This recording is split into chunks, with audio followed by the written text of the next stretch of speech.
김현정의 뉴스쇼가 주목한 오늘의 포인트 권민철 기자 나와 있습니다. 어서 오세요, 권 기자. 안녕하세요. 첫 포인트 뭐부터 볼까요? 우리 기업들 비상입니다.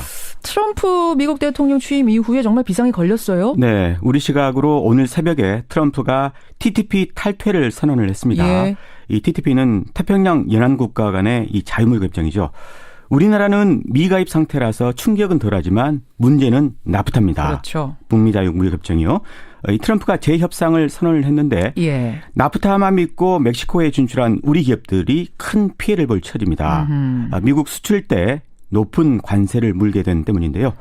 멕시코에 진출한 우리 기업 180여 개나 된다고 합니다. 이 문제를 포함해서 지금 미국 상황이 좀 심상치가 않습니다. 2부에서 현재 한번 연결을 해보죠. 다음 포인트는 뭡니까? 약인지 독인지. 무슨 말인가요? 박근혜 대통령 측이 이 탄핵 심판에 39명을 증인으로 무더기 신청한 사실 말씀하셨듯이 어제 공개가 됐습니다. 예. 탄핵 지연 꼼수인데 이 가운데 박 대통령에게 불리한 증인도 포함됐습니다. 39명 가운데? 네, 황창규 KT 회장 같은 사람이요. 어허. 이분은 검찰에서 이 청와대 지시로 최순실 측근을 채용했다 이렇게 증언을 한 사람이거든요. 그렇죠. 이 탄핵 시계를 늦추려다가 약인지 독인지 이 구분도 못하는 웃기는 상황이 지금 연출되고 있는 겁니다. 그렇군요. 이러지 말고 이 문고리 비서관들이나 이 증인으로 나오게 해야 할 겁니다. 참고로 이 39명 중에 누구를 증인으로 채택할지는 예. 내일 헌재 9차 변론에서 결정이 됩니다. 2월 말, 3월 초가 될 거라는 그 헌재 결정도 사실은 좀 이러다 보면 늦어질 수도 있겠어요. 네. 다음 포인트 뭐죠? 반기문 또 1일 1건. 오늘도 뭐가 나왔습니까? 반 총장 어젯밤 KBS 인터뷰는 잘 하신 것 같습니다. 하지만 오늘 아침에 이 자고 일어나니까 예. 조카 반주현 씨가 병역 기피로 지명수배가 됐다는 보도가 한겨레에 실렸습니다. 그러니까 미국 검찰에 기소된 그 조카 말씀하시는 거예요. 그렇습니다. 반주현 씨. 올해 40살인데요. 20년간 군대를 안 가서 그래서 지금 귀국을 못하고 있다고 합니다. 그래요? 오늘 그 바른정당이 공식 창당하죠. 이 바른정당으로 갈지 국민의당으로 갈지 반 총장이 장고에 들어간 상태에서 이런 잔불까지 꺼야 하는 이런 이중고를 겪고 있는 상황입니다. 잠시 후에 반캠프의 이상일 전 의원 만날 거거든요. 이런 것들 두루두루 질문 좀 해보죠. 마지막 포인트 뭐죠? 문체부 아베 닮았다. 문체부가 아베를 닮았다는 게 무슨 말씀이세요? 어제 문체부가 이 블랙리스트 작성에 대해서 대국민 사과를 했지 않습니까? 했습니다. 참담하고 부끄럽고 반성한다. 그러나 반성에 걸맞는 행위가 없었습니다. 어허. 자체 진상규명도 없었죠. 또 책임질 사람도 내지 않았지 않습니까? 예. 이번 사건 피해자는 엄연히 우리 국민이지 않습니까? 문득 그 위안부 피해자들에게 말로만 유감이라 그러고 법적 책임 안 지겠다는 일본의 아베가 떠오르는 건 저만의 과민 반응일까요? 여기까지 오늘의 포인트. 권민철 기자 수고하셨습니다. 고맙습니다. 대통합, 개혁적 보수와 합리적 진보가 힘을 합쳐야 한다. 개헌을 통해서 대통령 선거와 국회의원 선거를 동시에 치르자. 이게 반기문 전 총장이 어제 한 말입니다. 개헌을 고리로 한 제3지대 정계 개편에 대한 입장을 밝힌 건데요. 사실은 그동안 설 끝나면 기존 정당의 입당을 하는 것으로 대부분 알고 있었는데 어제는 좀 다른 얘기가 나온 거죠. 만약 반기문 주도의 제3지대가 열리면 그리로 얼마나 모일까요? 대선판에는 분명 지각 변동이 일어날 겁니다. 그래서 확인해 보겠습니다. 반기문 캠프 이상일 전 의원 연결을 해보죠. 이상일 전 의원님 안녕하세요. 네, 안녕하세요. 대통합을 하자. 뜻이 맞으면 누구든 얼마든지 연대할 수 있다. 어제 분명하게 반 총장이 말씀을 하셨어요. 네. 이게 그럼 신당 창당으로 방향을 잡았다는 얘기입니까? 어제도 말씀하신 걸로 아는데요. 아직 그 대통합의 로드맵은 여러 가지가 있을 수 있는데 예. 그걸 하기 위해서 신당 창당 이거 하나로 국한해서 생각하시는 건 현재로서는 아닌 것 같습니다. 그래서 뭐 그동안 노컷 뉴스에서 바른정당 입당한다는 보도가 얼마 전에 있었지만 그때 그런 검토는 전혀 하고 있지 않았습니다. 그러니까 지금 특정 정당을 선택해서 갈 수 있는 건 쉬운 일이죠. 어떤 면에서는. 근데 좀 더 대통합을 위해서 좀 더 큰 그림을 그리지 않나 이런 생각을 하고 있습니다. 지금 말씀이 저는 잘 이해가 안 가요. 그러니까 신당 창당의 로드맵을 뭐 구체적으로 머릿속에 그린 건 아닌데 그렇다고 해서 바른정당이니 어떤 정당에 딱 들어가는 것도 아니다 이런 말씀이세요? 예, 현재로서는 여러 가지 시나리오를 만들 수 있죠. 다만 예. 어떤 걸 선택하느냐의 문제인데 가장 대통합을 할 수 있는 길, 그리고 우리 정치 자체를 좀 바꿀 수 있는 길, 예. 그걸 하기 위해서는 어떤 정치적 플랫폼 마련이 중요하고 어떻게 하는 게 좋은가, 이런 거에 대해서 많은 고민을 하고 있기 때문에 한 가지 우리가 생각할 수 있는 시나리오를 바로 선택하는 그런 국면은 아니라고 봅니다. 그러니까 여기서 어제 말씀하신 그 대통합이라는 거는 어떻게 보면은 원론적인 의미, 큰 목적으로서, 큰 목표로서의 대통합을 얘기하는 거지, 당장 어떤 제3지대 대통합, 신당 창당 이런 말씀은 아니란 말씀이에요? 예, 그 대통합을 말씀하신 건 우리 사회가 그동안 갈등과 대립과 분열로 인해서 경제에도 큰 영향을 받고 또 민생도 정치권이 제대로 보살피지 못하는 이런 거에 대한 많은 우려를 하셨고, 그런 맥락에서 우리 사회의 대통합 또 국가적 대통합 이런 걸 추구하겠다는 이야기고요. 예. 그걸 하기 위해서 우리 정치가 달라져야 하는데 이 정치 교체, 그걸로 지배하게 되는 정치 자체를 바꾸는 길, 그걸 하기 위해서는 또 여러 가지 정치적 기반 마련이 돼야 되는데 그 기반을 어떻게 마련하느냐, 몇 가지 방법이 있지만 그에 대해서 바로 한 가지를 선택해서 추진하지 않고 보다 좋은 방법이 어떤 것인가 고민하고 있는 단계. 고민하고 있는 단계, 탐색하고 있는 단계. 근데 이 의원님 지금 2말 3초 얘기 나오잖아요. 단핵 심판의 결론이 그쯤 날 거다라는 얘기까지 나올 정도로 대선 시기가 빨리 가고 있거든요. 고민을 오래 할 시간은 없다는 거 아시죠? 뭐 그렇습니다. 그런데 대선이 바로 눈앞에 닥쳤다 하더라도 기반도 마련하고 환경도 좀 더 성숙시키고 이런 걸 먼저 해야 된다고 봅니다. 그리고 어제도 일부는 밝히셨지만 본인이 생각하는 이 국가의 미래에 대한 비전, 여러 가지 구상, 그걸 가다듬고 국민들께 먼저 말씀드리고 제시하고 나서 뭐 대선 준비를 하더라도 하는 거 아니겠습니까? 그래서 알겠습니다. 그러면 바른정당하고 지금 얘기 안 하세요? 거의 그쪽에서는 얘기하는 것처럼 발언을 하던데. 바른정당 쪽에서도 뭐 많은 분들이 사실은 뭐 입당하시라 이런 얘기를 하고 계신 걸로는 알고 있습니다. 그러나 바로 바른정당을 선택하거나 지금 또 다른 정당을 선택하는 그런 단계는 아니고요. 타진은 하고 계세요? 이 정당 저 정당하고 얘기는 하세요? 타진을 이쪽에서 한다기보다는 그쪽에서? 정당 쪽에서 많은 분들이 또 개인적인 차원으로 이야기하시는 분들도 꽤 많고, 또 뭐 어떤 정당에서는 당 차원에서 입당을 하시라, 들어오시라 이런 말씀을 하고 계신데 그거에 대해서 뭐 바로 응답하는 것이 아니고 김기문 전 총장은 본인이 어떻게 정치적 기반 마련해서 어떻게 하면 정치 아까 설명하신 그 하느냐, 이거에 말씀. 대한 고민을 하고 계십니다. 근데 실질적으로는 현실적으로는 결국 바른정당밖에 없는 거 아니냐? 당장 함께할 수 있는 당이 어떤 뭐 정체성 면이라든지 이런저런 거 고려했을 때 그런 얘기 나오는데요. 그건 노컷뉴스가 자꾸 그런 보도를 해서 그런데 현재로서 노컷뉴스뿐은 아닌 것 같습니다. 다들 그런 이야기를 하지 않습니까? 보도를 지금? 그렇게 해서 다른 데서 쓰고 그랬는데 제가 보기에 현재로서는 그렇게 뭐 바른정당을 바로 택하신다 이렇게 말씀드릴 수는 없습니다. 기존에 있는 정당을 택해서 입당하는 건 오늘이라도 할 수 있죠. 그렇죠. 그러나 지금 그런 단계가 아니기 때문에 많은 고민을 하고 있고, 좀 더 정말 우리 사회의 문제를 정확히 인식하고 이걸 바꿔야 되겠다고 생각하시는 분들은 바른정당 말고도 다른 정당에도 많이 계시기 때문에 그분들과 함께 할 수 있는 길을 모색하고 고민하고 있다, 이렇게 보시면 될 것 같습니다. 고민이 그러니까 굉장히 깊은 고민 중이시네요, 지금 반기문 캠프가. 지난 토요일에 그럼 김종인 민주당 전 대표 만나신 건 맞지요? 어제 반기문 전 총장 KBS 토론회에서 상대가 있기 때문에 하시면서 확인은 안 해주시더라고요. 네. 반 총장이 확인 안 해주셨지만 만난 거 맞지요? 저는 개인적으로는 그 문제에 대해서 지금 코멘트하기가 어렵습니다. 만난 게 맞는 것으로 캠프의 여러분들이 이미 얘기를 하고 계셔서 공개적으로 지금 언급은 안 하셨지만 만나셨습니다. 그런데 김종인 대표는 좀 시큰둥한 반응이에요. 그러니까 네.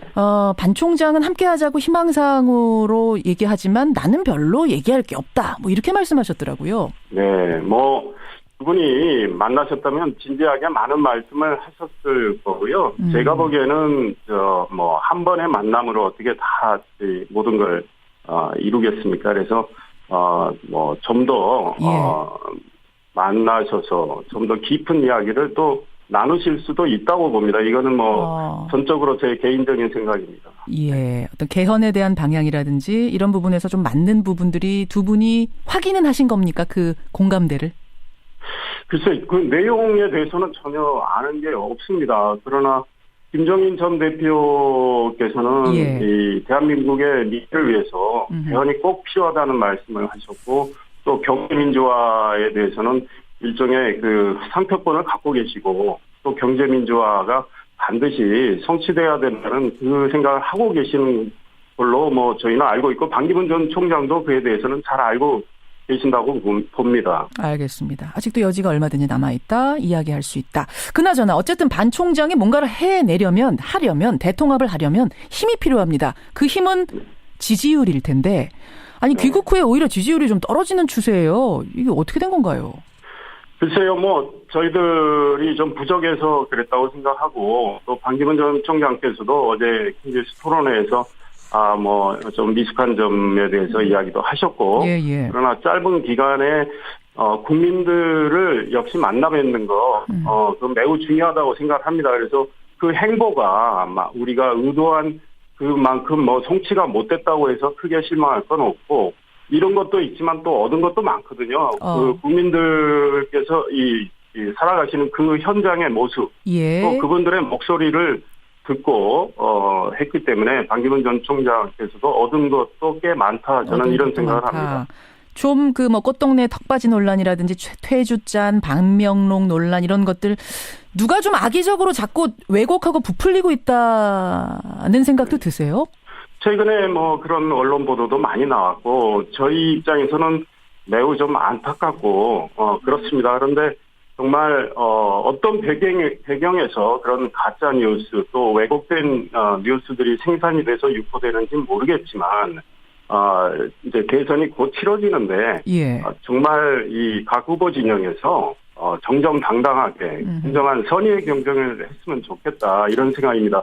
음해를 해서 네거티브를 해서 반사이득을 얻는 그런 정치. 그래서 정권을 잡으면 과연 우리 정치가 달라질 것인가, 이 나라의 미래를 밝게 열어갈 수 있을 것인가, 이런 거에 대해서 우리 현명한 국민들께서 제대로 판단해 주실 걸로 저희는 믿습니다. 누가 좀 지금 네거티브를 조직적으로 하고 있다고 보세요?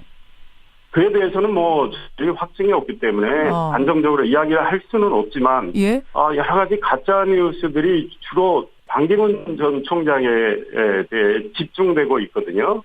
이거에 대해서 뭐 저희들은 좀 매우 안타깝게 생각하고 이런 일이 발생하는 건 우리 사회를 위해서도 옳지 않다. 그래서 국민들께서 이걸 보시면서 나름대로 정확하고 현명한 판단을 하실 걸로. 아니 근데 가짜 뉴스만 있는 게 아니라 진짜들도 많지 않습니까? 지금 뭐 사실은 방명록을 보고 쓰신 것도 사실이고 기자에게 나쁜 놈들이라고 말씀하신 것도 사실이고 말이에요. 네.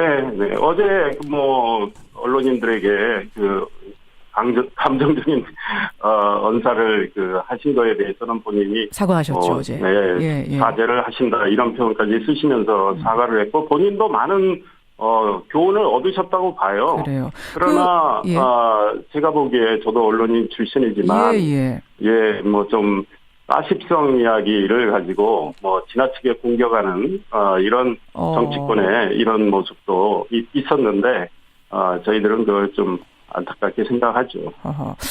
오늘 한겨레 단독 보도 보셨죠? 조카 반주현 씨가 병역 기피로 지명수배가 됐다. 지금 40인데 계속 병역 기피 상황이어서 귀국을 못하고 있다. 이거는 어떻게 된 겁니까? 글쎄요, 뭐 저도 뭐 전혀 모르고 있다가 지금 접한 소식인데 이 문제에 대해서는 뭐 본인들이 또 정확히 밝혀야 되겠고 반기문 전 총장 입장에서는 매우 곤혹스러운 일이죠. 그게 사실이라면 본인은 몰랐다 해도, 그래서 친인척 관리나 이런 문제에 있어서는 또 송구스러운 일이 발생한 것인데. 그러게요. 일단 경위는 정확히 파악이 돼야 되겠고요. 예. 만약에 뭐 그렇게 그런 일이 있다면 또 책임질 수 있으면 책임을 져야 하는데 이 문제에 대해서는 제가 정확히 모르고 있기 때문에 지금 이 이상 드릴 말씀은 오늘 없습니다. 아침 그러니까 보도니까요. 가정법으로 이야기할 수밖에 없는 상황이죠. 중간에 중도 포기, 드랍 가능성 네. 0%인가요? 0%죠. 0%입니까? 그럴 일 절대 없습니다. 아니 자꾸 그런 얘기 왜 나와요? 예. 지지율 약간 떨어진 것 때문에 언론에서 그런 관측도 하고 또 특정 정당에서 그런 걸 계속 이야기하고 있지 않습니까? 그런데 아마 지켜보셨으면 좋겠어요. 내기라도 했으면 좋겠습니다. 근데 어제 반기문 전 총장께서 몇몇 의원들 만난 자리에서 그럴 가능성은 전혀 없다 하셨고 전혀 없다. 그건 지켜보시면 될 것 같고요. 알겠습니다. 내기라도 하고 싶은 심정. 죄송하지만 이 세월호 문제 또 최순실 게이트 여러 가지 이번에 촛불 민심에 의해서 일부 지지율이 조금 떨어졌었지만 그 밑으로 더 안 떨어지는 또 바닥도 있더라고요. 그래서 저희들은 반기문 전 총장이 이제 오신 지 열흘 조금 넘었는데. 알겠습니다. 본인께서 이 정치적 부상을 국민 앞에 명명백백하게 밝히시면 또 지지율은 반등할 거라는 게 저희들의 믿음입니다. 여기까지 말씀 듣죠. 이상일 전 의원님 고맙습니다. 네, 감사합니다. 반기문 캠프 이상일 전 의원이었습니다. 네, 안녕하세요. 조금 전에 이제 반기문 캠프 분하고 인터뷰했지만 출마 선언이 막 이어지고 있어요. 네, 맞습니다. 아직 반 전 총장은 출마 선언을 하지 않았죠. 공식적으로. 오늘 그러지 않아도 그 얘기하려고 하는데요. 대권 주자들이 잇따라 지금 출마 선언을 하고 있습니다. 어제 안희정 충남지사가 출마 선언을 했고요. 엊그제 했고. 엊그제. 어제는 이재명 성남시장이 대선 가도에 뛰어들었습니다. 그렇죠. 또 내일은 남경필 경기지사, 모레는 유승민 바른정당 의원이 출마 선언을 할 예정입니다. 지금 대권 도전하겠다는 뜻을 밝힌 사람, 아직 공식 선언 아니더라도 뜻 밝힌 사람이 몇 명쯤 돼요? 제가 파악한 걸로 한 17명 정도 되나요? 17명이나? 네, 물론 저울질하는 사람까지 치면 한 20명쯤 되지 않을까 싶은데요. 관심이 별로 없어서 그렇지 이미 출마 선언한 정치인이 꽤 많습니다. 앞서 안희정, 이재명, 남경필, 유승민 4명은 얘기했죠. 여기에 심상정 정의당 대표, 정운찬 전 총리, 이인재 전 의원, 최성 고양시장도 출마 선언을 했습니다. 또 설 연휴가 지나면 출마 선언할 정치인들이 줄줄이 대기하고 있는데요. 우리가 다 아는 이름이에요. 박원순, 문재인, 반기문, 안철수, 천정배, 김부겸 등등등 해서 또 요즘 보수의 아이콘으로 급부상 중인 황교안 권한대행. 출마하고 싶어도 지금 출마 선언을 못하는 상황이긴 한데 어제 신년 기자회견에서 대선 출마 가능성을 묻는 질문에 지금은 아니다. 지금은 아니다. 좀 묘해요. 뉘앙스가. 아주 뉘앙스가 이상한 이런 아주 얘기를 절대 했는데요. 아니다라는 얘기는 아니었거든요. 네, 맞아요. 이런 인사들까지 포함하면 잠룡이 한 20명쯤은 돼 보입니다. 본물 터진 출마 선언. 이 뉴스의 행간 이면에는 뭐가 숨어 있습니까? 첫 번째 행간은 설날 밥상에 내 이름을 올려주세요입니다. 사실 그러니까 설날에 밥상머리 민심이라고 그러죠. 네. 이게 굉장히 중요하다는 얘기는 저희가 굉장히 많이 했어요. 귀가 닳도록 들은 얘기인데요. 올해 설은 또 빠른 대선이기 때문에 설 민심이 그 어느 때보다 중요합니다. 중요하죠. 만약에 여기서 밥상에 이름조차 거론되지 못한다. 그러면 대선 후보 입장에서는 치명타를 입을 수밖에 없는데요. 최소한 밥상 위에서 누가 괜찮은 것 같아. 에이 그건 안 돼. 그 후보는 안 돼. 난 누가 좋더라. 이런 설왕설래 정도 할 정도는 돼야 되거든요. 아니, 그 사람 아니야라는 말이 나오더라도 안 나오는 것보다 나은 거잖아요. 네, 그렇죠. 이름조차 거명되지 않는 게 가장 슬픈 일입니다. 그렇죠. 그러면 대선 종친 거나 다름이 없는데요. 지금 설 명절을 앞두고 대권 선언, 언론 인터뷰, 지역 투어가 본물 이루도 다 터져 나오는 게 다 이런 설 민심을 겨냥한 행보라고 볼 수 있는 거죠. 두 번째 행간은 뭡니까? 두 번째 행간은 벚꽃 대선 또는 철쭉 대선을 내다보고 있다입니다. 철쭉 대선, 벚꽃 대선, 그러니까 조기 대선에 대해서 이제 다들 기정사실로 받아들였다 이런 말씀이시군요. 네, 맞아요. 지금 서둘러 대선 출마하는 이유가 뭐겠어요? 탄핵 심판이 만약에 한 8월 달에 나오는데 지금 대선 출마할 일이 있겠습니까? 그렇죠. 없겠죠. 그러니까 대선이 얼마 남지 않았다 이렇게 보기 때문인데요. 그러니까 2말 3초 헌재 판결이 날 것이다 이렇게 판단을 하고 있는 겁니다. 만일 정말 이때 탄핵이 인용된다면 곧장 60일 이내에 대선을 치러야 하잖아요. 그렇죠. 그게 4월 말이나 5월 초중순경입니다. 그러니까 4월이면 벚꽃 대선, 5월이면 철쭉 대선을 치는 건데요. 그러니까 지금부터 몇 달 안 남은 거죠. 길어야 석 달 남짓. 그러니까 대선 주자들의 마음이 지금 얼마나 급하겠습니까? 그러네요. 그러니까 벚꽃 대선, 철쭉 대선이 열린다면 지금 출발해도 늦으니까 앞다투어서 봄꽃 피우듯이 후다닥 출마 선언이 이루어지고 있는 거죠. 그러네요. 특히 후발 주자들은 마음이 더 급할 테고요. 네, 맞아요. 1년 바라보고 있었는데 갑자기 이게 웬일입니까? 이 기존에 약간 좀 지지율이 있는 후보는 설 이후에 하는 거 보면 알 수 있겠죠. 자, 본물 터진 출마 선언. 마지막 행가는 뭡니까? 마지막 세 번째 행가는 뜻밖의 연대가 나타날 가능성이 크다입니다. 뜻밖의 연대? 네. 대선이 90일밖에 안 남았다고 생각하면 판세를 뒤집기 쉽지 않겠죠. 그렇죠. 지금 문재인 전 대표가 단연 선두권을 유지하고 있으니까 역전하기에는 시간이 너무 촉박합니다. 그렇다고 다른 후보들이 대권을 포기하겠습니까? 아까 반기문 캠프에서는 0%다 우리가 중도 포기할 방법. 네, 권력 의지가 있는 분이거든요. 드랍은 반기문 없다. 전 총장도 전혀 아니겠죠. 그러면 정치공학적으로 이럴 때 나타날 수 있는 게 바로 뭐겠습니까? 연대. 뜻밖의 연대. 후보 간 연대입니다. 판을 흔드는 연대. 네. 그 대표적인 방법은 임기 단축 개헌 연대라고 볼 수 있는데요. 개헌하자, 임기 단축하자 이렇게 주장하면 개헌파와 개헌 불가파로 나뉘게 되고요. 그렇죠. 물론 이럴 때 정치공학적 계산이지만 물론 뜻밖의 개헌 연대가 이루어질 수 있고 종국에는 문재인 대 반문 연대라고 하는 1대1 구도를 만들 수 있다고 보는 겁니다. 그러니까 여하간에 지금 계속 대선 출마가 이어지고 있는데 이거는 대선이 코앞으로 다가왔고 대선 출마가 앞으로 더 러시를 이룰 수밖에 없는 상황이다. 이걸 보여주고 있다고 볼 수 있습니다. 여기까지 오늘의 행간. 김성환 씨 수고하셨습니다. 네, 고맙습니다. 예, 청취자 허면수님이 이러다가 미국도 촛불 등장하는 거 아닙니까? 이런 문자 주셨는데 정말로 미국 상황이 심상치 않아 보입니다. 지난 주말 그러니까 미국 현지 시각으로 21일에 도널드 트럼프 대통령이 취임을 했죠. 근데 취임식에 모인 사람보다요. 반대 시위에 모인 사람들 수가 훨씬 더 많았고요. 지금도 여러 도시에서 수십만 명이 참여하는 반대 시위가 이어지고 있습니다. 게다가 취임 첫날부터 기자들하고 말다툼이 있었고 취임사도 논란이 됐고 뭐 어디든 반대 세력은 있기 마련입니다만 이번 상황은 좀 심상치 않아 보여서요. 미국의 정치 상황 또 정책이 세계에 미치는 영향이 워낙 크다 보니까 우리도 한번 짚고 가야겠습니다. 현지 연결하죠. 미국 시민참여센터 김동석 상임이사 연결이 돼 있습니다. 상임이사님 안녕하세요. 네, 안녕하세요. 그러니까 지금 워싱턴에서만 100만 명이라는 얘기는 나오는데 도대체 어디에서 어느 정도 규모로 열리고 있는 건가요? 정말 그렇습니다. DC 안에서만 한 이틀 동안 동원된 시위대가 100만 넘어섰다. 틀린 말 아니고요.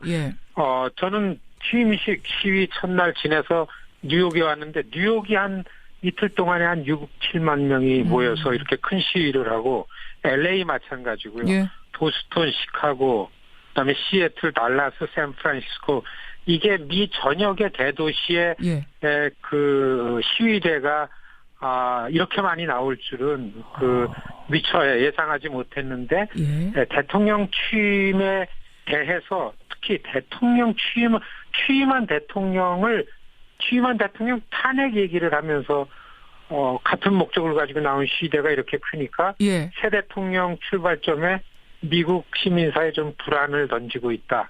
틀린 말 아닙니다. 아니 탄핵이라는 단어까지 나와요? 그렇죠. 트럼프 대통령을 임피치먼트 탄핵한다. 이거는 우린 반파시스트. 이거는 파시스트 권력이다.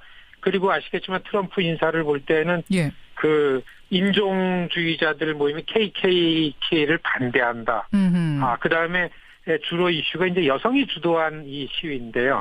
그러니까 그동안 뭐 가장 고통스럽고 괴로웠던 게 이제 미국의 여성들인데 1년 동안 선거 기간 동안에 트럼프 발언해 보면 여성을 조롱하고 비하하고 그다음에 성희롱하고 또 트럼프 스스로 가졌던 전력의 그런 것들이 막 폭로가 되고 그러니까 이걸 보고 있다 진짜 대통령이 이 취임을 하는 거에 대해서 사실 여성들이 가만 있지 않겠다 이런 예상돼 있고 20일 취임하면 21일 동시다발적으로 워먼스 마치, 시스터스 마치 여성들이 이 시위를 한다라는 게 이렇게 크게 될 줄을 잘 몰랐죠. 그리고서 사실 대통령이 바뀔 때마다 여성들의 전통적으로 시위가 있었습니다. 그건 왜냐하면 미국에서 흑인이 여성보다 먼저 참정권을 가졌기 때문에 여성의 정치 참여 운동이라는 게 최근까지 이어져 왔기 때문에요. 그런데 그 트럼프 대통령을 볼 때 여성들 이 사회 걱정이 많은 거군요, 여성들이. 알겠습니다. 그렇기 때문에 탄핵 얘기까지. 아니 지난주에 취임했는데 벌써 탄핵이라는 구호가 시위에 등장한다는 게 놀라울 정도예요. 그러면 진짜 많이 나왔어요. 진짜 많이 나왔어요. 네. 아니 그럼 이것부터 좀 여쭙죠. 미국이라는 나라의 특성이 어쨌든 국민의 선택에 의해서 선출된 대통령인데 거기 뭐 투표에 부정선거가 있었던 것도 아니고 적은 표차로 지더라도 지면 굴복할 줄 아는 게 미국의 어떤 미덕 같은 거 아니었습니까 그동안? 근데 어떻게 이번에는 유독 이렇게 취임하자마자 반대 시위가 번져나가는 거죠? 새로 되는 대통령에 대한 지지율 그리고 이걸 좀 보자 관대함이 있었는데요. 워낙 트럼프 대통령이라는 부분에 대해서 이거를 주류 사회는 인정을 좀 안 하려는 부분들을 계속 왔었고 그다음에 사실 시위대라는 거는 저항이라는 건 사회정치적으로는 약자들이 이런 거를 해왔는데 이 트럼프 대통령이 얘기했을 때는 서민들 못 사는 백인들 중심으로 여하튼 어떤 구설수에 올라더라도 왔는데 그 대통령 조각 인사 임명을 하니까 그게 아니다 해가지고 좀 배신감 같은 걸 느낀 부분들이 있어가지고 그런 저항도 있고요. 그다음에는 열어보니까 별거 아니거든요. 열어보니까. 그리고서 이게 좀 많이 우려가 되고 하니까 특히 이렇게 대중적인 이슈에 대해서 트럼프가 저항을 받을 수밖에 없게 되기 때문에 시위대가 늘어나고 지지율이 40% 전후니까 이게 아주 역사적으로 최악이라고 기록이 나오는 거죠. 청취자 정명희 님이 희한합니다. 대통령을 한테서 이제 탄핵이라는 얘기가 나올 정도면 도대체 어떻게 당선이 된 건가요? 이렇게 질문해 오셨는데 그러면 지지해서 대통령으로 투표했던 사람들조차 혹시 반대 시위에 합류하는 이런 분위기도 있나요? 그게 주류는 아닌데요. 이 시위대의 주류는 아닌데 그런 부분들을 주류 미디어가 꼬집어서 보도하는 게 많아졌습니다. 유세 때 트럼프가 내놓는 거하고 볼 때는 이게 배신감 같은 거를 갖게 되고 그리고 또 한 가지는 침묵하고 있던 그냥 사람들도 사실 한 250만 표 이상으로 전체 표로다간 졌습니다. 그런데 이 대통령 선거 제도 때문에 트럼프가 이겼는데 이 미국을 주도하는 여론 주도층이나 지식인들이 볼 때에는 이 마땅치 않기 때문에 이런 현상이 계속 일어났고 확산될 거라고 이렇게 예상이 되고 있죠. 그래요. 도대체 이런 시위가 왜 이렇게 번져가는가. 그것도 허니문 기간에 시위대가 가장 문제 삼는 거. 아까 여성 이야기는 여성들의 불만에 대해서는 얘기하셨습니다만 그 외에도 전반적으로 시위대가 제일 문제 삼는 건 뭔가요? 시위대 문제 삼는 가장 큰 문제는 전임자가 그러니까 미국의 대통령으로서의 갖춰야 될 지도력이라는 부분에서 많이 이탈했다라는 부분들이 이제 전문가들 얘기가 많이 나옵니다. 그러니까 전임 대통령이 취했던 거에 대해서 굳이 그렇게 하지 않아도 되는데 표현하는 거하고 그다음에 환경 문제나 임금 문제나 인종 문제 이거는 바이파리즌 이슈인데요. 이민 문제 이런 모든 것들이 사실 캠페인 때는 표를 얻기 위해서 그랬다고 하는데 이게 이제 대통령 당선인이고 인수위 과정에서 나올 때 이게 현실로 들어오기 때문에 이 다수가 이거를 용서하기 힘들지 않냐. 그래서 더 우려되는 건 이런 시위가 계속 이어지지 않을까라는 우려가 더 크다고 볼 수 있습니다. 임기 내내 이런 시위가 이어지는 거 아니냐라는 얘기까지 나와요. 그렇습니다. 들어오자마자 경제 정책이라든지 오바마 케어라든지 이민 문제라든지 이게 그래도 안정되게 어떻게 가겠다. 의회를 중심으로 좀 논의하겠다고 봤는데 이게 그렇지 않고서 현실로다가 이게 직면돼 있습니다. 그렇기 때문에 여론이 이거에 대한 우려가 굉장히 높기 때문에 시위대도 그만큼 커지는 거 아닌가. 그래요. 오늘 아침에 큰 뉴스가 TPP라고 하죠. 환태평양 경제동반자 협정. 여기에 트럼프가 탈퇴 행정명령에 서명을 하면서 전 세계적인 뉴스가 되고 있는데 그러니까 보호무역을 하겠다는 거예요. 자국의 그 무역을 보호하겠다. 여기에 대한 미국 여론은 어떻습니까? 여기에 대해서 좀 아이러니가 있는데요. 사실 보호무역을 얘기한 거는 미국의 트럼프가 속한 공화당이 아니라 민주당인데 민주당은 이거를 민주당 쪽에서는 좀 환영을 했습니다. 예. 그러니까 어떻게 중국, 아시아의 다른 나라들이 그 중국을 중요한 다른 나라들이 그 자유무역을 얘기하고 미국이 보호무역을 얘기하냐. 그런데 진짜 전문가들은 자유무역이라는 입장이 이 트럼프가 얘기하는 강한 미국의 이익을 위해서는 그런데 이런 부분들이 그 캠페인 때 얘기했던 거기 때문에 그 신중한 검토 없이 그냥 하는 거 아니냐. 그래서 취임하자마자 TPP 탈 때 서명을 해버렸지 않습니까? 그러니까 여기에 대한 여론도 업앤다운이 너무 심하기 때문에 이게 안정된 지도력이라고 할 수 있을까? 굉장히 비판적인 여론이 많다고 하는 게 맞죠. 보호무역을 하겠다는 입장에 대해서도 여론의 좀 움직임이 심상치는 않다. 다 찬성할 것 같은데 그건 아니란 말씀이에요? 그렇습니다. 그러면 트럼프가 속한 공화당 입장은 뭔가요? 공화당에서도 그 의회 정치 공화당 아니면 정강정책 입장에서 보면은 이거를 굉장히 우려하는 목소리가 높았습니다. 공화당에서도. 의회 지도부가 그랬고 특히 존 맥케인 같은 사람 보면 이건 미국의 이익을 위한다 그러면서 말도 안 되는 거다. 이런 그 발언을 하고서 미디어에 이런 의견을 내놓고 그런 상황이 벌어지고 있습니다. 우리가 걱정하는 거는 이제 트럼프 대통령이 후보 시절에 한미 FTA에 대해서도 거부감을 직접적으로 나타낸 적이 있기 때문에 이건 어떻게 할 것인가, 어떻게 손보려고 할 것인가, 미국에 유리한 방향으로 이게 걱정됩니다. 어떻게 보세요? 취임한 대통령 이 행보를 보면은 분명히 한미 FTA 손 보는 게 맞을 것 같고요. 손 볼 것으로 보세요.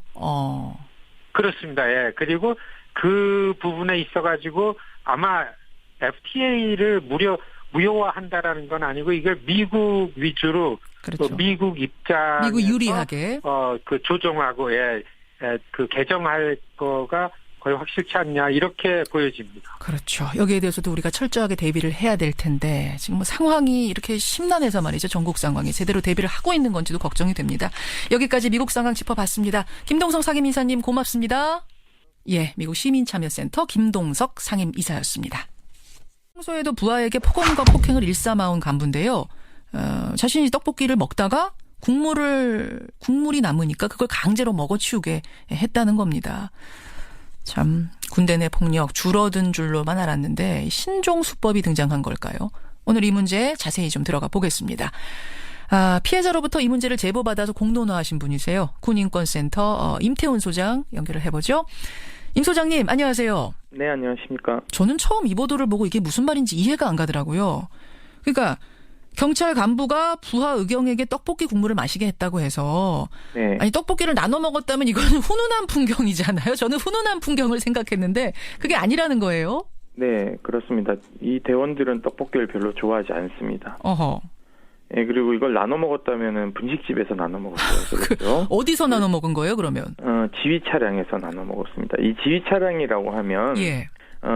집회 시위에 나가면 이 의경들을 실어 나르는 우리 차벽으로 사용하는 버스 있죠. 버스 있죠. 버스를 맨 앞에서 지휘하는 까만 SUV 차량이 있습니다. 아하. 경광등 빨간 거 달린. 예. 그것이 지휘 차량입니다. 거기에서 출동했을 때 이제 간식 비용들이 나오거든요. 예. 또는 이게 부대에서 밥이 오지 않으면 예. 책정된 돈으로 근처에서 식사를 할 수 있겠죠. 먹거든요. 예. 예, 그래서 이날도 떡볶이를 사오게 해서 이제 먹었고 통상적으로는 이렇게 나눠 먹으면 누가 산 사람이 있으면은 보통 얻어먹은 사람들이 버리죠, 대신. 그렇죠. 예, 왜냐하면 고마우니까는요. 예. 예, 그런데 그런 상황은 절대 아니었고요. 자기가 먹다가 국물이 남으니까는 그건 버리면 되지 않습니까? 버리면 되죠. 국물만 네. 남은 거예요. 또는 뭐 부하에게 좀 버려달라고 하면은 뭐 버려주기도 합니다. 근데 그거를 국물 다 마시게 했으니까는 이거는 굉장히 비상식적이고 비인간적인 가혹행위죠. 그러니까 그거 버리지 말고 네가 쭉 들이켜서 없애버려라. 그렇죠. 아니, 저는 지금 너무 어이가 없어서 좀 웃음이 나올 정도인데 혹시 그 조모 경감이라는 사람이 좀 재미삼아 어떤 재미있는 유머라고 그렇게 던진 건 아니에요? 그런 상황은 절대 아니었답니까? 대원들이 한 10여 명이 넘는데요, 피해자가. 이런 걸 당한 사람이요? 이거 말고 다른 폭언과 비행위들을 당한 피해자가 많은데, 이게 참다 못해서 터진 겁니다. 그래요. 그러니까 이 사람의 중대장으로서의 리더십이라는 것은 이미 상실했고요. 왜냐하면, 물놀이 갔는데, 자기 부하가 이렇게 다이빙하다가 이마가 찢어져서 100발 정도 꼬매야 되는 상황인데, 100바늘을, 자기는 술을 먹고 이제 자기 밑에 이제 초급 지휘관이 또 있을 거 아닙니까? 있겠죠. 누가 다쳤다고 지금 빨리 병원 후송해야 됩니다라고 하니까 술이 덜 깬 상태에서 지금 이거 가면은 단장한테 보고해야 되고 이거 다 철수해서 가야 되는데 그냥 다 가만히 있으라고 이런 식으로 반응하는 거예요. 아니 이마에 상처가 100바늘을 꿰매야 될 정도로 났는데 네. 귀찮으니까 일 크게 벌이지 말고 참아라. 네, 그렇죠. 야, 그렇군요. 그러니 이 중대장보다 밑에 있는 간부가 더 지휘권을 잘 활용하는 거죠. 결국은 병원으로 후송했습니다. 밑에 있는. 예. 그러니까는 이미 이런 사건들을 통해서 중대는 이 중대장을 지휘관으로서 인정하지 않는 상황이 벌어진 거죠. 자, 그렇게 해서 조모 경감의 여러 가지 제보를 바탕으로 어제 이제 공론화를 하신 거고 네. 이것보다 조금 앞서서 다른 군에서 또 이런 엽기적인 가혹행위가 하나 더 있었다면서요. 네, 먹는 것과 관련된. 해병대에서 이런 일이 있었는데요. 작년에 벌써 이 사건은 언론을 통해서 크게 보도됐습니다. 근데 이게 왜 또 불거졌냐라고 하면 국가인권위원회 조사를 통해서 확인이 됐는 것이죠. 어떤 내용인지 알려주세요. 그러니까 우선 대통령이 특식으로 하사한 초콜릿바를 2일간 180개를 먹였습니다. 이틀 동안 180개를 한 사람에게? 네. 자, 왜요? 왜? 이게 이제 신종 가혹행위인데요. 물론 예전에는 그런 가혹행위 있었습니다. 먹다 남은 밥이나 이제 음식물을 한데 모아서 이렇게 다 마시게 하거나 먹게 하는 가혹행위들은 있었습니다. 그런 것들이 많이 근절이 됐는데요. 그렇죠. 요즘은 이제 또 직접적인 물리적 폭력을 굉장히 군 수뇌부에서는 근절하기 위해서 이제 노력을 하니까 괴롭히는 수법이 굉장히 교묘해졌어요. 달라진 거죠. 달라진 거예요. 그러니까는 내 후임을 이뻐한다는 취지로 계속 먹이는 겁니다. 그리고 예를 들면 게임하면서 먹이고요. 게임하면서 먹이고. 오목을 두면서 지면은 먹이게 한다든지 가위바위보를 해서 먹이게 한다든지 여러 가지 형태에서 이게 마치 이제 굉장히 상대를 괴롭히는 건데 남들이 봤으면은 게임 하듯이 좀 본인도 그냥 이건 게임이니까 괜찮다 이런 인식들을 가지고 있고 또 자기 선임들도 자기한테 그렇게 했기 때문에 아니 근데 저는 궁금한 게 소장님 이틀 동안 180개를 먹는다는 게 인간이 가능해요? 어떻게 먹었답니까? 저는 불가능하지는 않다고 보는데요. 많은 사람들이 그렇게 생각할 겁니다. 아니 거절을 하던가 하면 되지 왜 그러냐라고 하는데 이게 학교에서 벌어지는 사태면은 학생이 전학 가거나 학교 그만두면 되죠. 그렇죠.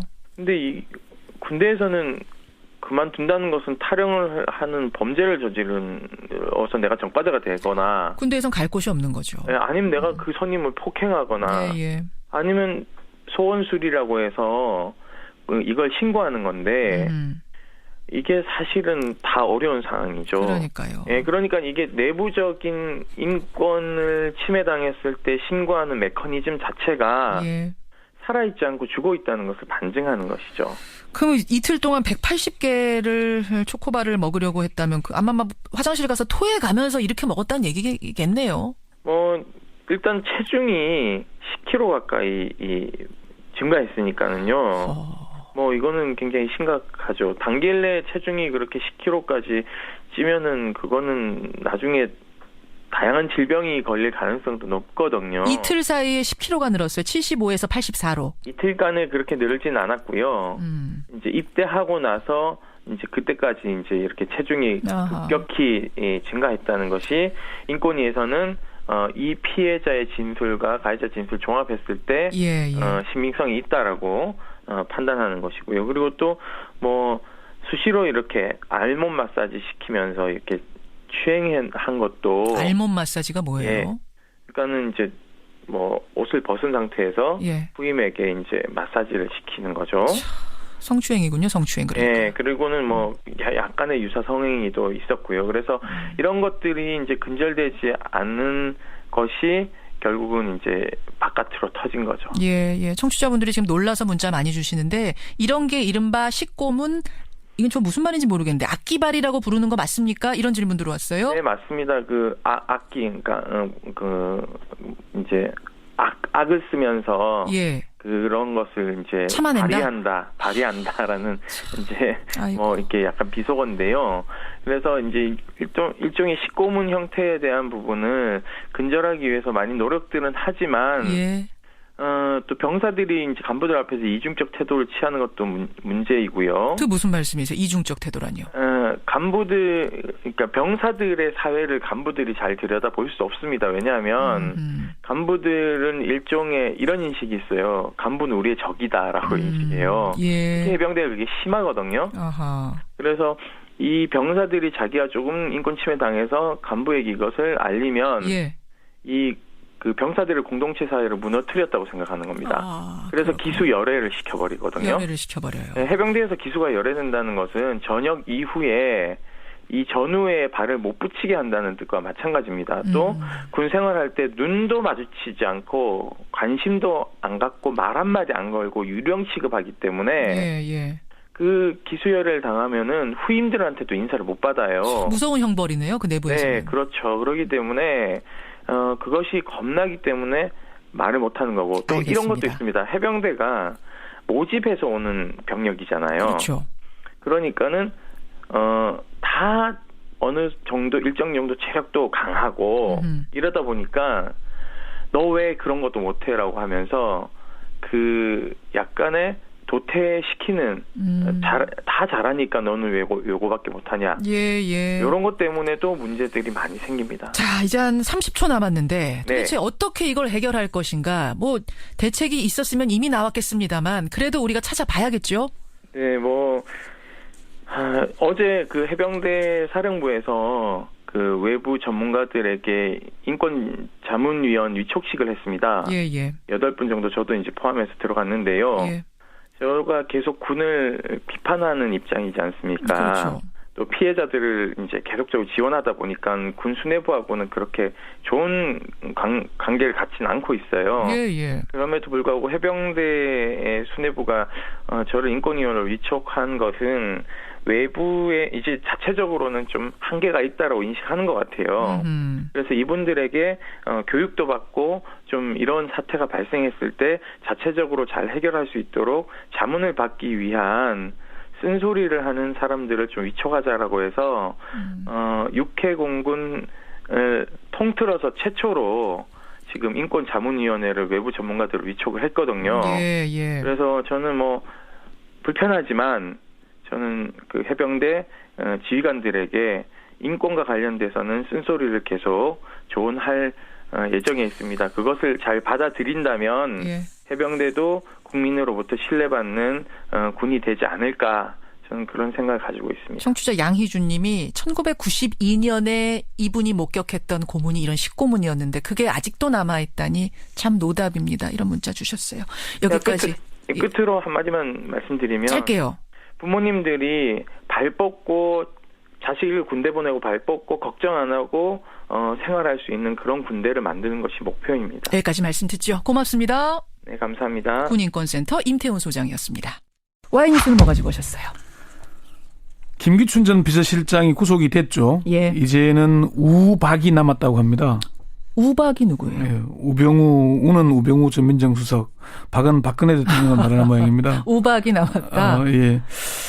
박영수 특검팀에서는 김기춘, 조윤선 두 사람에게 집중했던 수사 인력을 우병우 전 민정수석에게로 집중할 방침인 것으로 알려졌습니다. 그래요?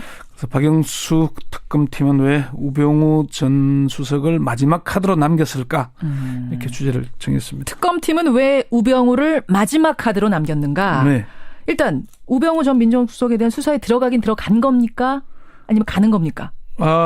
이미 특검 수사 시작되면서 우병우 관련 혐의에 대해서도 광범위한 증거 수집을 해온 것으로 알려졌습니다. 사실은 저희 문자도 그동안 꾸준히 들어왔던 게 네. 특검에서 왜 우병우 전 수석에 대해서는 전혀 건드리지 않나요? 이런 문자가 많았거든요. 근데 증거 수집은 해왔던 거군요. 그러니까 검찰 수사라고 검찰 출신하고 봐주는 거 아니냐 이런 얘기들까지 있었어요. 나왔는데 특검 나름대로 기초 수사는 해온 걸로 제가 확인을 했고요. 지금 이제 특검에서는 설날 연휴를 전후해서 우병우 전 민정수석과 관련해서 수사력을 집중할 방침입니다. 그래요. 특검팀 관계자는 이제는 우 전 수석에게 화력을 집중할 단계가 됐다 이렇게 얘기를 했습니다. 우 수석에게 화력을 집중할 단계가 됐다. 네. 굉장히 의미심장한 말인데. 네. 그러면 특검의 소환이 언제쯤 되는 겁니까? 저도 그게 궁금해서 설 연휴 지나면 소환할 수 있는 거냐 이렇게 봤더니 예. 아직 소환 시기를 말할 단계는 아니다. 애매하군요. 예, 설날 연휴를 쉬지 못하고 일어나는 건 맞지만은 그렇다 그러고요. 특검에서는 지금 우 전 수석을 소환하기 전에 청와대 민정수석실과 민정비서관실에 대한 압수수색 영장을 청구하는 방안을 상당히 적극 검토하고 있는 것으로 이렇게 알려지고 있고요. 예. 다만 청와대 압수수색은 역사적으로 불가능하다. 이런 입장이기 때문에 상당히 반발을 할 거라서 좀 쉽지 않아 보이는데 지금 진행되는 걸로 보자면은 우 전 수석에 대한 소환 조사는 빨라도 2월 둘째 주 정도가 돼야 되지 않을까. 2월 둘째 주 정도. 2월 중순 되면 사실 수사가 끝나야 되거든요. 마무리해야 되면. 너무 늦는 거 아니에요? 2월 둘째 주면? 그 정도 가야 임박해야 될 것 같다는 얘기를 합니다. 그러면 왜 박영수 특검은 우병우 전 수석을 마지막 카드로 남긴 겁니까? 왜 마지막이 된 겁니까? 이게 꼭 마지막이라고 보기는 그런데 수사가 특검보별로 분야를 나눴거든요, 팀을. 그래요. 이화여대 입시와 학사 비리는 박충건 특검보 팀에서 했고요. 아하. 김기춘, 우병우는 이용복 특검보가 예. 삼성합병과 미르 K재단 설립 등 대기업 관련 수사는 양재식 특검보와 윤석열 수사팀장이 주로 맡고 있거든요. 특검보별로 팀을 나누어 수사하다 보니까 모든 의혹을 동시에 수사할 여력이 없습니다. 그러니까 지금 보니까 김기춘, 우병우를 한 팀에서 맡고 있기 때문에 네, 예. 지금 김기춘 수사할 때는 그 팀이 우병우 수사를 할 여력이 없는 거군요. 그렇죠. 그런 점이 있고요. 두 번째는 수사 난이도 문제인데 전현직 검사들에게 김기춘과 우병우 중 둘을 수사하면서 누구를 먼저 수사하겠냐 물었더니 예. 의견이 좀 엇갈리더라고요. 그래요? 예. 어떻게 해요? 검찰총장과 법무장관을 지낸 김 전 실장이 부담스럽다는 의견도 있고 아직도 검찰이나 청와대 국정원 등의 우병우 사단들이 건재하기 때문에 그렇죠. 우병우가 부담스럽다는 의견으로 엇갈렸습니다. 수사팀은 사실 처음에는 김기춘, 우병우를 동시에 겨냥해서 기초수사를 진행했는데 예. 문체부에 대한 압수수색을 하면서 의외의 성과를 거둔 걸로 알려졌습니다. 그러니까 블랙리스트 수사가 먼저 된 이유는 문체부에서 뭔가가 나왔기 때문에 먼저. 그러니까 지금 문체부 직원들이 상당히 지탄을 많이 받는데 예. 실제 압수수색 과정에서는 문체부 직원들이 음으로 양으로 많이 도움을 줬다고 합니다. 그래요? 예. 직원들이 자발적으로 나서서 이것저것 증거들을 확보해 줬다고요? 그 결정적인 증거가 있었기 때문에 김기춘, 조윤선 두 사람이 구속됐던 거죠. 그래요. 예. 그렇군요. 그래서 이제 조금 아무래도 좀 증거가 확보된 쪽 먼저 할 수밖에 없지 않겠습니까? 그렇게 되겠네요. 그래서 쉬운 쪽부터 먼저 하게 된 난이도 문제고 세 번째는 우병우 전 민정수석에 대한 수사가 아직은 덜 숙성됐다는 얘기입니다. 수사를 하는 검사들은 수사에도 때가 있다는 말을 종종 하는데 예. 뭔가 중요한 단서를 잡았더라도 수사에 착수하는 타이밍이 중요하다는 얘기거든요. 타이밍 때. 예. 그래서 특검 주변에서는 우병우 전 민정수석에 대한 결정적인 단서를 잡은 게 아니냐 그런 얘기들이 나오는데 이제는 때가 됐다. 결정적 단서가 나왔다. 그래서 이런 얘기가 나와요. 그 결정적인 단서가 개인 비리인지 아니면은 그동안 거론됐던 의혹과 관련된 것인지에 대해서는 특검팀에서 확인을 해주지 않았습니다. 그래서 개인 직권 남용 부분에 대해서는 만만치 않지만 해볼만 하다고 얘기를 했고 예. 개인 비리도 있느냐는 질문에는 수사 대상이 한정돼 있어서 어려움이 있지만 가능성이 없는 건 아니다 이렇게 얘기를 하더라고요. 그 대답은 그럼 개인적인 비리에 대해서도 단서가 뭐가 있다는 걸로도 해석할 수 있네요. 가능성이 없는 건 아니다는 말은 뭔가 있다는 느낌이고요. 화력을 집중할 때가 있다는 것도 뭔가 있다는 걸로 받아들여지거든요. 그러게요. 그 검찰의 한 중견 간부는 그 정도 반응이면은 뭔가 있는 것 같다 이렇게 얘기를 했고요. 예. 특검에서는 우 전 수석의 개인적인 비리 의혹에 대해 상당히 많은 제보를 받은 것으로 알려지고 있습니다. 그렇지만 우 전 수석의 개인 비리가 특검의 수사 대상이 됐는지를 두고 논란이 지금 일고 있습니다. 지금 특검법 15항에 보면은 1호부터 14호까지의 사건의 수사 과정에서 인지된 관련 사건으로 규정을 하고 있거든요. 그렇죠. 인지된 사건이 아니고 인지된 관련 사건이기 때문에 예. 변호사 시절의 수임 비리 등은 수사 대상이 아니라고 합니다. 그렇게 되네요. 네네. 그렇고 그럼 특검법에서는 뭐 직무유기라든지 증거인멸 이런 혐의는 수사를 할 수 있도록 된 거 아니에요? 특검법에는 그걸 하게 돼 있죠. 특검법에는 크게 세 가지가 명시돼 있는데 그렇죠. 최순실의 비리 행위를 감찰하고 예방하지 못한 직무유기 또는 비리 행위에 관여하거나 이를 방조 또는 비호했다는 의혹이 있고요. 예. 그리고 이석수 특별감찰관이 해임되도록 영향력을 행사했다는 부분. 예. 여기에 뭐 조선일보의 내부 카카오톡 내용이 어디에 흘러나간 그 부분까지 같이 돼 있고요. 그리고 증거인멸을 시도 또는 교사했다는 의혹, 그 부분도 수사를 하도록 돼 있죠. 예. 지금 이제 우병우 전 수석에 대한 가장 핵심적인 의혹은 세월호 참사에 대한 수사에 대해서 직권을 남용해서 방해했다는 그 의혹입니다. 압력을 넣었다는 의혹. 예. 지금 김기춘 씨도 지금 직권 남용 권리 행사 방해로 구속됐잖아요. 그렇죠. 우 전 수석도 민정비서관이던 2014년 6월에 광주지검이 해경의 서버를 압수수색하려고 하자 윤대진 당시 부장검사에게 전화를 걸어서 압수수색을 막았거든요. 그 혐의가 있죠. 본인은 뭐 정황을 알아봤다 그러지만은 청와대가 수사검사에게 직접 전화한 그 자체가 바로 문제가 있는 겁니다. 그래서 그게 핵심이고 또 해경의 1, 2, 3정장에 대해서 업무상 과실치사상 혐의를 적용하려고 하니까 법무부가 끈질기게 방해를 했거든요. 그래요. 그 배후에 우병우 전 민정수석이 있다. 그 의혹도 있죠. 그런 게 있었고요. 예. 우병우 카드를 이제 만지작거리고 있는 특검. 근데 왜 우병우는 마지막이 됐는가? 오늘 권영철 기자가 이모저모 짚어주셨습니다. 그나저나 그 사이에도요. 네. 군에서 난 이런 일 당했습니다 하는 제보가 막 쏟아지고 있고요. 이런 상황에서 무슨 군의 시기를 언제 하느니 이런 논의하기 전에 대선 주자들이 이 문제 해결부터 좀 힘써달라 이런 부탁의 문자도 굉장히 많이 들어옵니다. 군대 문제 그냥 이렇게 인터뷰만 하고 넘길 문제는 분명 아니에요. 그렇죠. 군 계획 이게 아마 모병제 문제로 진전되는 그런 논의로 이루어져야 될 겁니다. 그러게요. 여러분의 문자 저희도 꼼꼼히 읽어보고요. 그 제보 주신 것들 중에 또 인터뷰로 다뤄야 할 부분들이 있으면 언제라도 저희가 인터뷰로 다뤄보겠습니다. 권영철 선임 기자 수고하셨습니다. 네. 김 시스터즈. 예, 1950년대 한국에선 상상하기도 어려운 과감한 안무, 의상, 보컬로 미국에 진출을 했습니다. 그것도 라스베가스예요. 동양에서 온 마녀들이란 별명이 붙으면서 대단한 인기를 모았는데요. 그 김 시스터즈의 일대기를 그린 굉장히 드문 음악 다큐죠. 다방의 푸른 꿈이라는 음악 다큐 영화가 곧 개봉을 합니다. 오늘 화제 인터뷰 아마 연세 지긋하신 분들이라면 정말 반가울 얼굴, 반가울 목소리 김 시스터즈의 막내 김민자 씨를 직접 만나보죠. 김민자 선생님 안녕하세요. 네, 안녕하세요. 반갑습니다. 이렇게 한국에 10수년 만에 와서 김 시스터즈의 일대기를 그린 영화를 보신 소감이 어떠십니까? 저는 너무 감개무량해요. 한국에 와서 여러분들과 인터뷰도 많이 하고 또 쇼도 하고 그러니까 슬프기도 하고 기쁘기도 하고 여러모로 참 좋아요. 마음이 참 좋아요. 그래요. 근데 기뻤다는 건 이해가 되는데 슬펐다는 건 왜 슬프셨어요?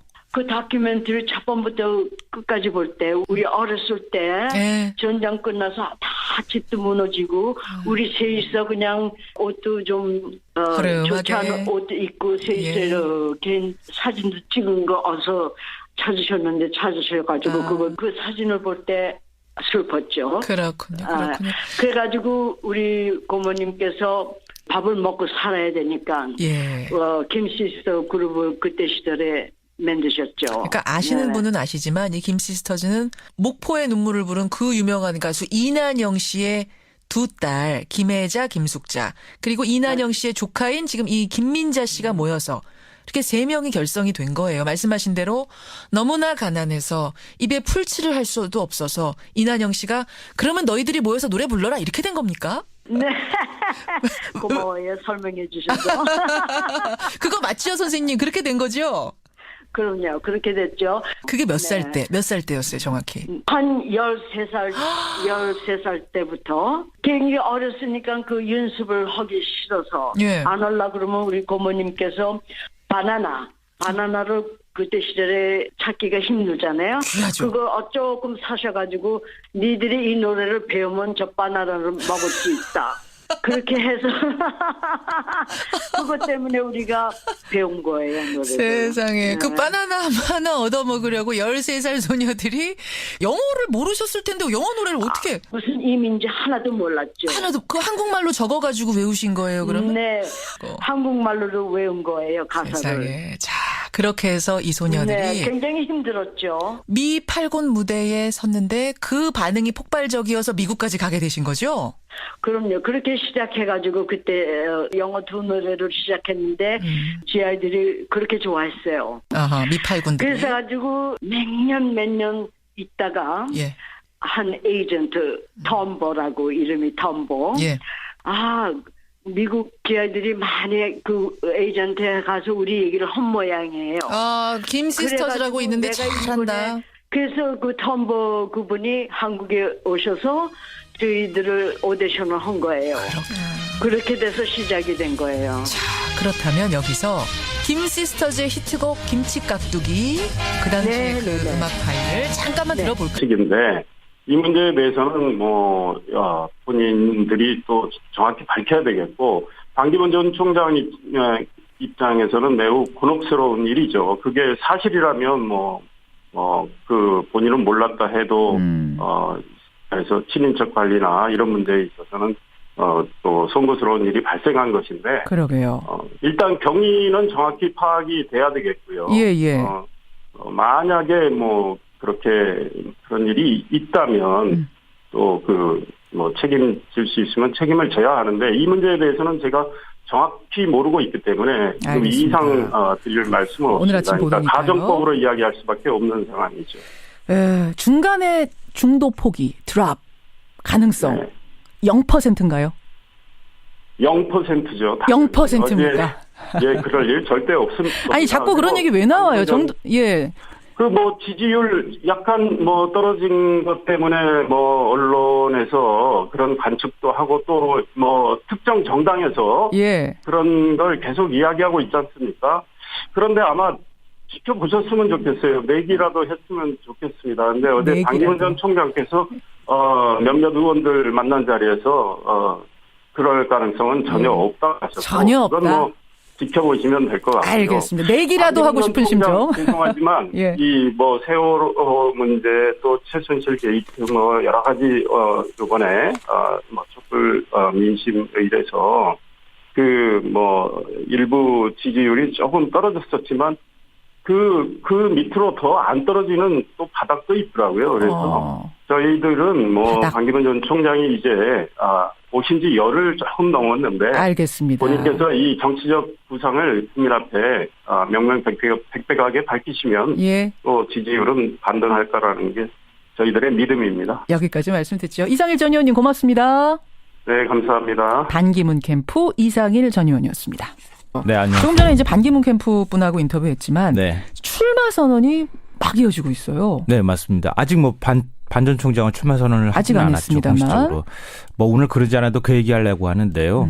대권 주자들이 잇따라 지금 출마 선언을 하고 있습니다. 어제 안희정 충남지사가 출마 선언을 했고요. 엊그제 했고. 엊그제. 어제는 이재명 성남시장이 대선 가도에 뛰어들었습니다. 그렇죠. 또 내일은 남경필 경기지사, 모레는 유승민 바른정당 의원이 출마 선언을 할 예정입니다. 지금 대권 도전하겠다는 뜻을 밝힌 사람, 아직 뭐 공식 선언 아니더라도 네. 뜻 밝힌 사람이 몇 명쯤 돼요? 제가 파악한 걸로 한 17명 정도 되나요? 17명이나? 네, 물론 저울질하는 사람까지 치면 한 20명쯤 되지 않을까 싶은데요. 이 관심이 별로 없어서 그렇지 이미 출마 선언한 정치인이 꽤 많습니다. 앞서 안희정, 이재명, 남경필, 유승민 4명은 얘기했죠. 여기에 심상정 정의당 대표, 정운찬 전 총리, 이인재 전 의원, 최선 고양시장도 출마 선언을 했습니다. 또 설 연휴가 지나면 출마 선언할 정치인들이 줄줄이 대기하고 있는데요.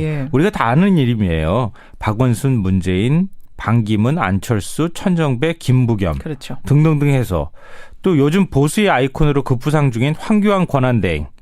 뭐 출마하고 싶어도 지금 출마 선언을 못하는 상황이긴 한데 어제 신년 기자회견에서 대선 출마 가능성을 묻는 질문에 지금은 아니다. 지금은 아니다. 좀 묘해요. 뉘앙스가. 아주 뉘앙스가 이상한 이런 아주 얘기를 절대 했는데요. 아니다라는 얘기는 아니었거든요. 반기문 캠프 이상일 전 의원 연결을 해보죠. 이상일 전 의원님 안녕하세요. 네, 안녕하세요. 대통합을 하자. 뜻이 맞으면 누구든 얼마든지 연대할 수 있다. 어제 분명하게 반 총장이 말씀을 하셨어요. 네. 이게 그럼 신당 창당으로 방향을 잡았다는 얘기입니까?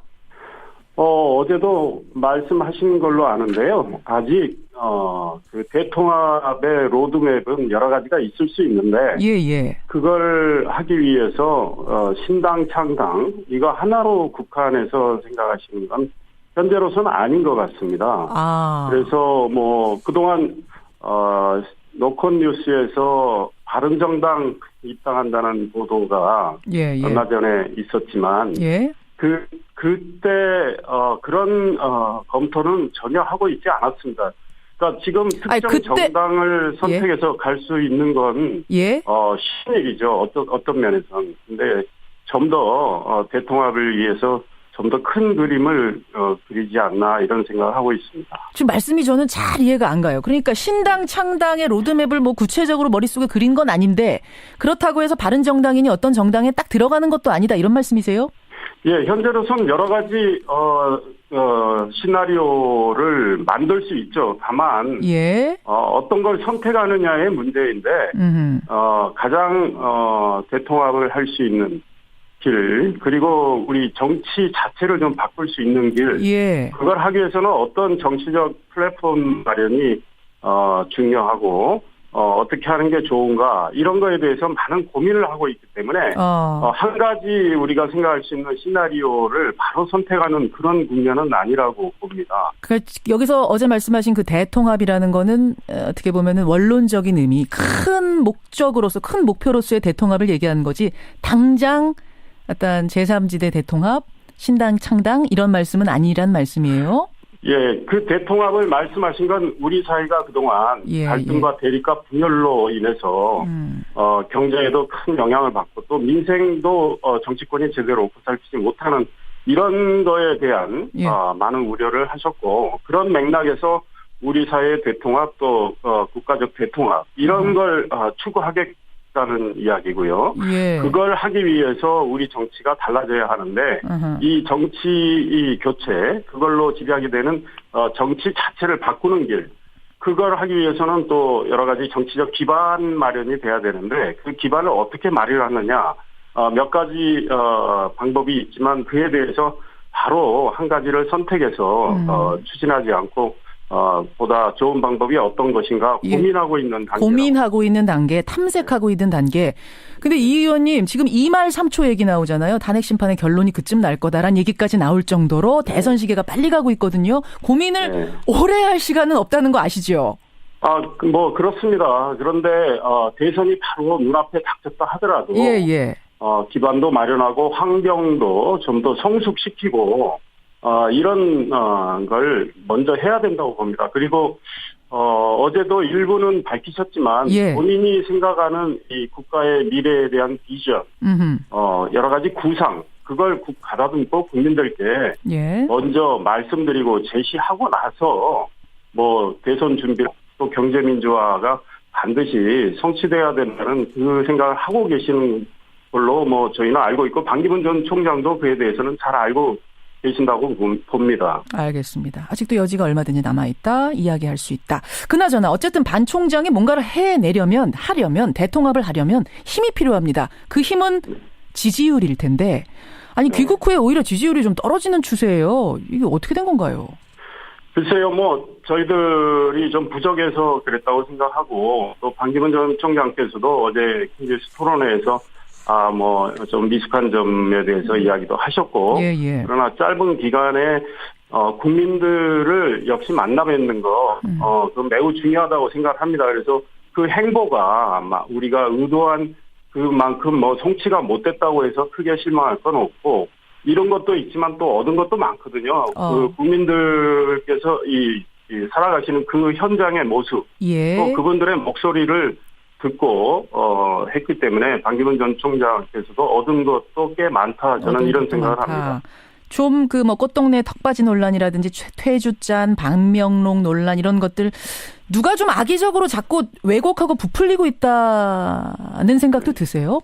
최근에 그런 언론 보도도 많이 나왔고 저희 입장에서는 매우 좀 안타깝고 그렇습니다. 그런데 정말 어떤 배경에서 그런 가짜 뉴스 또 왜곡된 뉴스들이 생산이 돼서 유포되는지는 모르겠지만 이제 대선이 곧 치러지는데 예. 정말 이 각 후보 진영에서 정정당당하게 진정한 선의의 경쟁을 했으면 좋겠다 이런 생각입니다. 음해를 해서 네거티브를 해서 반사이득을 얻는 그런 정치. 그래서 정권을 잡으면 과연 우리 정치가 달라질 것인가, 이 나라의 미래를 밝게 열어갈 수 있을 것인가, 이런 거에 대해서 우리 현명한 국민들께서 예. 제대로 판단해 주실 걸로 저희는 믿습니다. 누가 좀 지금 네거티브를 조직적으로 하고 있다고 보세요? 그에 대해서는 저희 확증이 없기 때문에 단정적으로 이야기를 할 수는 없지만 예? 여러 가지 가짜 뉴스들이 주로 반기문 전 총장에 대해 집중되고 있거든요.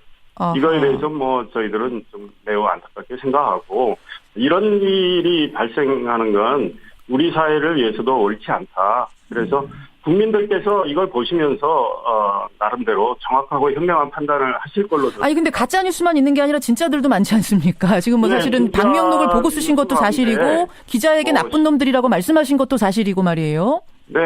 어제 언론인들에게 감정적인 언사를 하신 거에 대해서는 본인이 사과하셨죠 어제. 네, 예. 사죄를 하신다 이런 표현까지 쓰시면서 사과를 했고 본인도 많은 교훈을 얻으셨다고 봐요. 그래요. 그러나 제가 보기에 저도 언론인 출신이지만 좀 아십성 이야기를 가지고 지나치게 공격하는 이런 정치권의 이런 모습도 있었는데 저희들은 그걸 좀 안타깝게 생각하죠. 어허. 오늘 한겨레 단독 보도 보셨죠? 조카 반주현 씨가 병역 기피로 지명수배가 됐다. 지금 40인데 계속 병역 기피 상황이어서 귀국을 못하고 있다. 이거는 어떻게 된 겁니까? 글쎄요, 저도 전혀 모르고 있다가 지금 접한 소식을 하더라도 하는 거 아니겠습니까? 그래서 알겠습니다. 네. 그러면 바른정당하고 지금 얘기 안 하세요? 거의 그쪽에서는 얘기하는 것처럼 발언을 하던데. 바른정당 쪽에서도 많은 분들이 사실은 입당하시라 이런 얘기를 하고 계신 걸로는 알고 있습니다. 그러나 바로 바른정당을 선택하거나 지금 또 다른 정당을 선택하는 그런 단계는 아니고요. 타진은 하고 계세요? 이 정당 저 정당하고 얘기는 하세요? 타진을 이쪽에서 한다기보다는 그쪽에서 정당 쪽에서 많은 분들이 또 개인적인 차원으로 이야기하시는 분들도 꽤 많고 또 어떤 정당에서는 당 차원에서 입당을 하시라 들어오시라 이런 말씀을 하고 계신데 그거에 대해서 바로 응답하는 것이 아니고 반기문 전 총장은 본인이 어떻게 정치적 기반 마련해서 어떻게 알겠습니다. 하면 정치 아까 설명하신 그 이거에 대한 말씀. 고민을 하고 계십니다. 근데 현실적으로는 결국 바른정당밖에 없는 거 아니냐? 당장 함께할 수 있는 당이 어떤 정체성 면이라든지 이런저런 거 고려했을 때 그런 얘기 나오는데요. 그건 노컷 뉴스가 자꾸 그런 보도를 해서 그런데 노컷 뉴스뿐은 아닌 것 같습니다. 다들 그런 이야기를 하지 않습니까? 보도를 지금? 그렇게 해서 다른 데서 쓰고 그랬는데 제가 보기에 현재로서는 그렇게 바른정당을 바로 택하신다 이렇게 말씀드릴 수는 없습니다. 기존에 있는 정당을 택해서 입당하는 건 오늘이라도 할 수 있죠. 그렇죠. 그러나 지금 그런 단계가 아니기 때문에 많은 고민을 하고 있고 좀 더 정말 우리 사회의 문제를 정확히 인식하고 이걸 바꿔야 되겠다고 생각하시는 분들은 바른정당 말고도 다른 정당에도 많이 계시기 때문에 그분들과 함께 할 수 있는 길을 모색하고 고민하고 있다 이렇게 보시면 될 것 같습니다. 고민이 그러니까 굉장히 깊은 고민 중이시네요. 지금 반기문 캠프가. 지난 토요일에 그럼 김종인 민주당 전 대표 만나신 거 맞지요? 어제 반기문 전 총장 KBS 토론회에서 상대가 있기 때문에 하시면서 확인은 안 해주시더라고요. 네. 반 총장이 확인 안 해주셨지만 만난 거 맞지요? 저는 개인적으로는 그 문제에 대해서 지금 코멘트하기가 어렵습니다. 네. 만난 게 만든 것으로 캠프의 여러분들이 이미 얘기를 하고 계셔서 공개적으로 지금 언급은 안 하셨지만 만나셨습니다. 네. 그런데 김종인 대표는 좀 시큰둥한 반응이에요. 그러니까 반 총장은 함께하자고 희망사항으로 얘기하지만 나는 별로 얘기할 게 없다. 이렇게 말씀하셨더라고요. 네, 그분이 만나셨다면 진지하게 많은 말씀을 하셨을 거고요. 제가 보기에는 한 번의 만남으로 어떻게 다 모든 걸 이루겠습니까? 그래서 좀 더 만나셔서 좀 더 깊은 이야기를 또 나누실 수도 있다고 봅니다. 이거는 전적으로 제 개인적인 생각입니다. 어떤 개헌에 대한 방향이라든지 이런 부분에서 좀 맞는 부분들이 두 분이 확인은 하신 겁니까? 그 공감대를? 글쎄, 그 내용에 대해서는 전혀 아는 게 없습니다. 그러나 김종인 전 대표께서는 이 대한민국의 미래를 위해서 개헌이 꼭 필요하다는 말씀을 하셨고 또 경제민주화에 대해서는 일종의 그 상표권을 갖고 계시고. 김현정의 뉴스쇼가 주목한 오늘의 포인트 권민철 기자 나와 있습니다. 어서 오세요, 권 기자. 안녕하세요. 첫 포인트 뭐부터 볼까요? 우리 기업들 비상입니다. 트럼프 미국 대통령 취임 이후에 정말 비상이 걸렸어요? 네. 우리 시각으로 오늘 새벽에 트럼프가 TTP 탈퇴를 선언을 했습니다. 이 TTP는 태평양 연안국가 간의 이 자유무역 협정이죠. 우리나라는 미가입 상태라서 충격은 덜하지만 문제는 나프타입니다. 그렇죠. 북미 자유무역협정이요. 이 트럼프가 재협상을 선언을 했는데 나프타만 믿고 멕시코에 진출한 우리 기업들이 큰 피해를 볼 처지입니다. 미국 수출 때 높은 관세를 물게 된 때문인데요. 멕시코에 진출한 우리 기업 180여 개나 된다고 합니다. 이 문제를 포함해서 지금 미국 상황이 좀 심상치가 않습니다. 2부에서 현재 한번 연결을 해보죠. 다음 포인트는 뭡니까? 약인지 독인지. 무슨 말인가요? 박근혜 대통령 측이 이 탄핵 심판에 39명을 증인으로 무더기 신청한 사실 말씀하셨듯이 어제 공개가 됐습니다. 탄핵 지연 꼼수인데 이 가운데 박 대통령에게 불리한 증인도 포함됐습니다. 39명 가운데? 네, 황창규 KT 회장 같은 사람이요. 이분은 검찰에서 이 청와대 지시로 최순실 측근을 채용했다 이렇게 증언을 한 사람이거든요. 그렇죠. 이 탄핵 시계를 늦추려다가 약인지 독인지 이 구분도 못하는 웃기는 상황이 지금 연출되고 있는 겁니다. 그렇군요. 이러지 말고 이 문고리 비서관들이나 이 증인으로 나오게 해야 할 겁니다. 참고로 이 39명 중에 누구를 증인으로 채택할지는 내일 헌재 9차 변론에서 결정이 됩니다. 2월 말, 3월 초가 될 거라는 그 헌재 결정도 사실은 좀 이러다 보면 늦어질 수도 있겠어요. 네. 다음 포인트 뭐죠? 반기문 또 1일 1건. 오늘도 뭐가 나왔습니까? 반 총장 어젯밤 KBS 인터뷰는 잘 하신 것 같습니다. 하지만 오늘 아침에 자고 일어나니까 조카 반주현 씨가 병역 기피로 지명수배가 됐다는 보도가 한겨레에 실렸습니다. 그러니까 미국 검찰에 기소된 그 조카 말씀하시는 거예요. 그렇습니다. 반주현 씨. 올해 40살인데요. 20년간 군대를 안 가서 그래서 지금 귀국을 못하고 있다고 합니다. 그래요? 오늘 그 바른정당이 공식 창당하죠. 이 바른정당으로 갈지 국민의당으로 갈지 반 총장이 장고에 들어간 상태에서 이런 잔불까지 꺼야 하는 이런 이중고를 겪고 있는 상황입니다. 잠시 후에 반 캠프의 이상일 전 의원 만날 거거든요. 이런 것들 두루두루 질문 좀 해보죠. 마지막 포인트 뭐죠? 문체부 아베 닮았다. 문체부가 아베를 닮았다는 게 무슨 말씀이세요? 어제 문체부가 이 블랙리스트 작성에 대해서 대국민 사과를 했지 않습니까? 했습니다. 참담하고 부끄럽고 반성한다. 그러나 반성에 걸맞는 행위가 없었습니다. 자체 진상규명도 없었죠. 또 책임질 사람도 내지 않았지 않습니까? 예. 이번 사건 피해자는 엄연히 우리 국민이지 않습니까? 문득 그 위안부 피해자들에게 말로만 유감이라 그러고 법적 책임 안 지겠다는 일본의 아베가 떠오르는 건 저만의 과민 반응일까요? 여기까지 오늘의 포인트. 권민철 기자 수고하셨습니다. 고맙습니다. 대통합, 개혁적 보수와 합리적 진보가 힘을 합쳐야 한다. 개헌을 통해서 대통령 선거와 국회의원 선거를 동시에 치르자.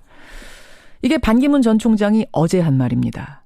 개헌을 고리로 한 제3지대 정계 개편에 대한 입장을 밝힌 건데요. 사실은 그동안 설 끝나면 기존 정당에 입당을 하는 것으로 대부분 알고 있었는데 어제는 좀 다른 얘기가 나온 거죠.